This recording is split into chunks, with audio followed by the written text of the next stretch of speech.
तो केंद्रीय माध्यमिक शिक्षा बोर्ड 20 जुलाई यानी कि आज कक्षा 10वीं का परिणाम घोषित नहीं करेगा। इस बात की पुष्टि बोर्ड के अधिकारी द्वारा की गई है। मीडिया रिपोर्ट्स के अनुसार सीबीएसई परीक्षा नियंत्रक डॉक्टर संयम भारद्वाज ने कहा है कि बोर्ड अभी भी स्कूलों के साथ कोऑर्डिनेशन कर रहा था। निष्पक्ष और पूर्ण परिणाम सुनिश्चित करने के लिए अभी भी सावधानीपूर्वक डेटा संकलित किया जा रहा है। परीक्षा नियंत्रक कहते हैं कि अटकलों के विपरीत सीबीएसई 20 जुलाई को कक्षा 10वीं के परिणाम घोषित नहीं करने जा रहा। बोर्ड स्कूलों के साथ डेटा संकलित करने के लिए दिन रात काम कर रहा है और ऐसे परिणाम जारी कर रहा है जो निष्पक्ष, पूर्ण और बिना किसी विचलन के हों। जैसे ही नियम प्रक्रिया पूरी हो जाएगी, हम परिणाम घोषित कर देंगे।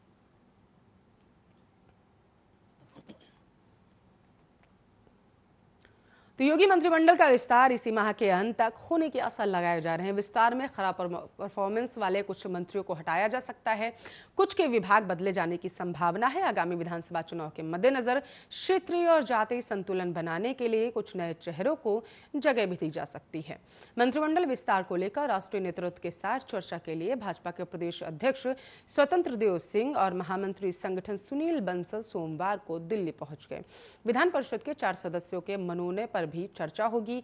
मोदी मंत्रिमंडल में फेरबदल और विस्तार के बाद से ही योगी कैबिनेट के भी विस्तार की चर्चाएं तेज हो गई थी। मंत्रिमंडल को लेकर प्रदेश सरकार की ओर से तैयार पैनल पर राष्ट्रीय अध्यक्ष जेपी नड्डा, गृह मंत्री अमित शाह और महामंत्री संगठन बीएल संतोष के साथ मंथन किया गया। उसके बाद प्रधानमंत्री नरेंद्र मोदी की हरी झंडी लेकर मंत्रिमंडल में विस्तार और फेरबदल किया जाएगा। सूत्रों के मुताबिक संघ ने भी अपेक्षा के अनुरूप काम न करके सरकार और संगठन की छवि खराब कर रहे मंत्रियों को हटाने का आदेश दिया है।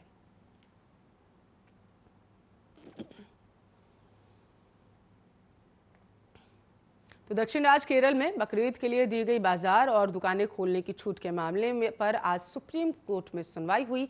सुप्रीम कोर्ट ने राज्य सरकार से कहा कि यह अफसोस की बात है कि राज्य सरकार व्यापारी संगठनों के दबाव में आ चुका है। उन इलाकों में भी दुकान खोलने की अनुमति दी जाएगी जहां कोरोना दर 15% से अधिक है। सरकार कांवड़ यात्रा में दिए हमारे निर्देश का पालन करें। हम अपनी तरफ से छूट की अधिसूचना रद्द नहीं कर रहे। इससे पहले केरल सरकार के वकील रंजीत कुमार ने कोर्ट को बताया था कि 15 जून से ही दफ्तर और दुकानें खुलने लगी थी, या कोई आज की बात नहीं है। परिस्थितियों के आकलन के आधार पर धीरे धीरे छूट दी जा रही है। वहीं याचिकाकर्ताओं के वकील विकास सिंह ने कहा कि 10% से अधिक पॉजिटिविटी रेट के साथ इस तरह का जवाब दिया जा रहा है। यह भी कह रहे हैं कि व्यापारियों ने कह दिया था कि वह हर हाल में दुकान खोलेंगे, यानी दबाव था। ऐसे तो फिर आप शासन चलाने योग्य ही नहीं।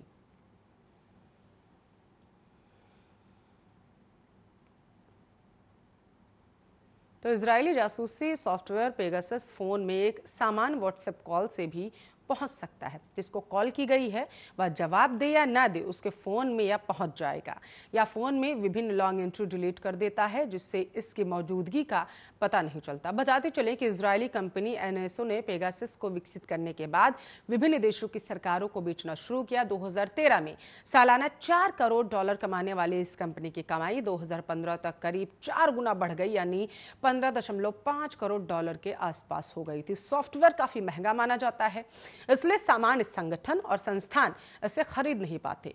2016 में पहली बार अरब देशों में काम कर रहे कार्यकर्ताओं के आईफोन में इसका इस्तेमाल उजागर हुआ था। बचाव के लिए एप्पल ने तत्काल iOS अपडेट कर सुरक्षा खामियां दूर कर ली थी। 1 साल बाद एंड्रॉयड में भी पेगासस से जासूसी के मामले सामने आने लगे।